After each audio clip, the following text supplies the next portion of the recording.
Welcome to Community Convos, a podcast and radio program from LCC Connect with conversations about what's happening in Lansing and around mid-Michigan.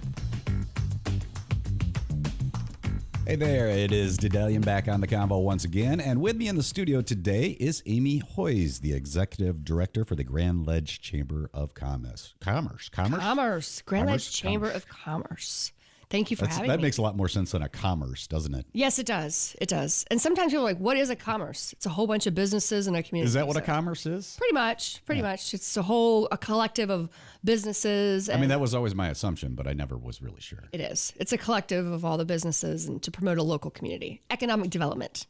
Well, as the executive director, it's pretty important that you actually know that. So. Yeah, I guess so. I don't know. Welcome. They just gave me the title. I don't know. They just handed out titles. It to me 6 years ago, and I'm just running with it.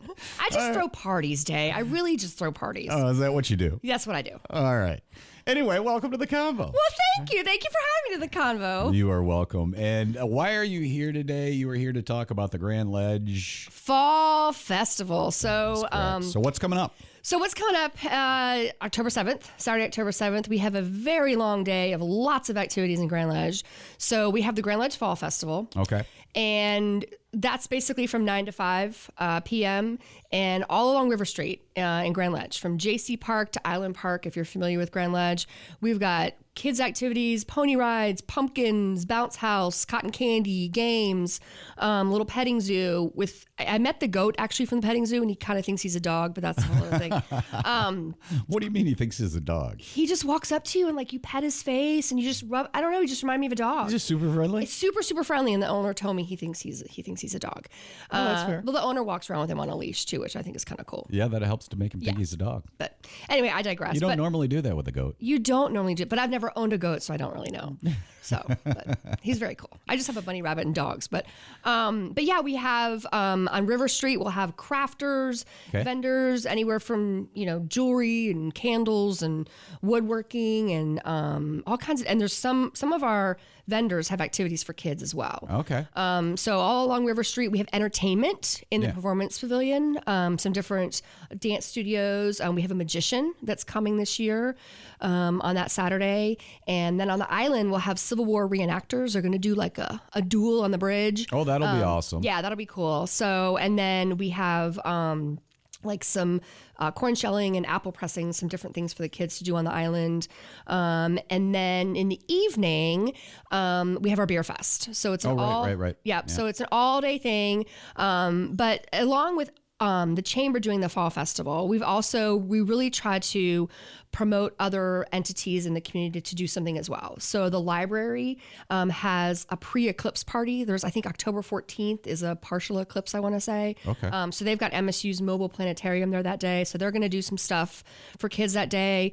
I love your library crew. They do so many things to get like the kids in there and everything, and they do some really just fun stuff. They really, really do. And we really have been partnering with them kind of since 2020, just promoting what they're doing and cross-promoting stuff for families and children. Are they doing the Lego Palooza right now?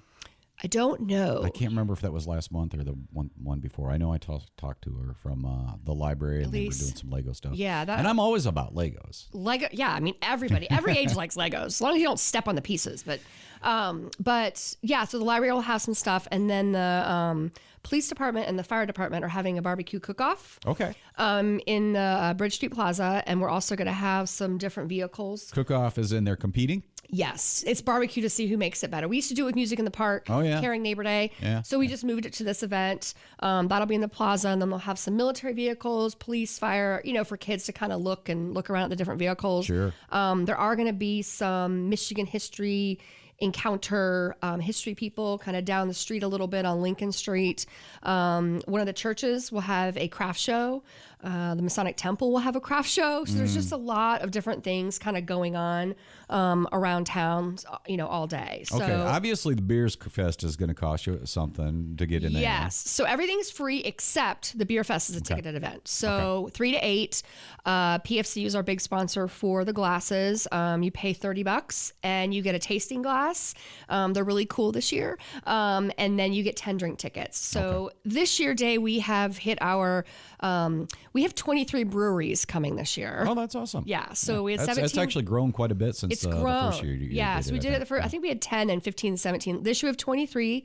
So we have 23 breweries coming to the field. And if $30 gets you a glass, 10 drink tickets to go around and taste whatever you want to taste. And then you can buy more drink tickets as well. You know I'm a fan of music. Is there going to be any music anywhere around? Well, our good buddy Sean Van Steelen is going to be DJing the beer fest. Okay. And then, so of course, people will be dancing, I'm sure. And then we have on the stage during the day, during the Fall Fest, like School of Rock is playing. Oh, cool. They're going to be there a little bit. The Magician will be there. And then we have a couple different dance groups. The Grand Ledge Palm is going to perform. So some entertainment during the Fall Fest on one side. And then in the evening, we'll have music on the baseball field during the beer fest. Well, so it'll be sounds like a lot of fun. It will be. And we'll have food trucks. We'll have food trucks and different food. And so it's just a fun fall day. Yeah, Yep. Exactly. And you said off mic, we were talking a little bit about it, and this is kind of an extension of what you used to do, which was the Color Cruise. The Color Cruise, yeah. I think that went on. That started before my time. I want to say it went on for 40 years. And in 2020, the world turned upside down, and we were able to still do a fall festival, but we spaced it out. I think we spaced them out like 3 parking spaces. So we started this in 2020. 2020? Was it 2020? It was. Okay. It was because we had gotten approval to do our market on the Grand because it was an essential service to have a market. So I went to the city and said, "Can we do a market but on steroids and have it in the fall?" Kind of spaced out. Yeah, because people were at home making things and pottery and painting things. And so it really took off. And I think we had like 70 vendors, and then the next year it doubled. Like it just keeps growing. So we just keep adding on to it. So people really liked it the first year and wanted to sign up. So I thought, you know what, let's just keep going.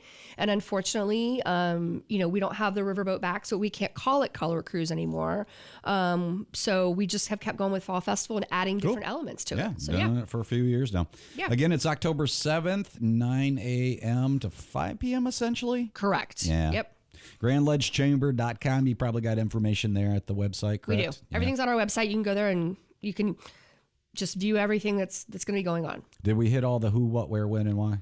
I do believe that we did. I think you might want to, because it's kind of you said J.C. Park, but not a lot of people are familiar with it. What would be a good way to kind of obviously you can look it up on your phone these days. Well, the actual address is 525 East River Street. There you go. That's helpful. So J.C. Park, but you can actually go on the Chamber's website, grandledgechamber.com.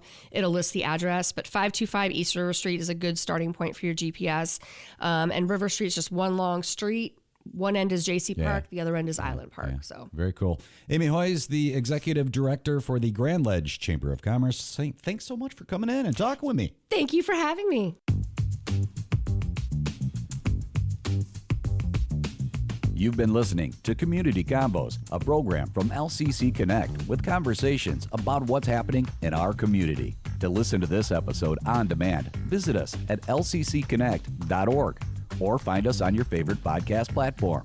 If you or someone you know would like to be a guest on Community Convos, email us lcc-connect@lcc.edu. And thanks for joining The Convo.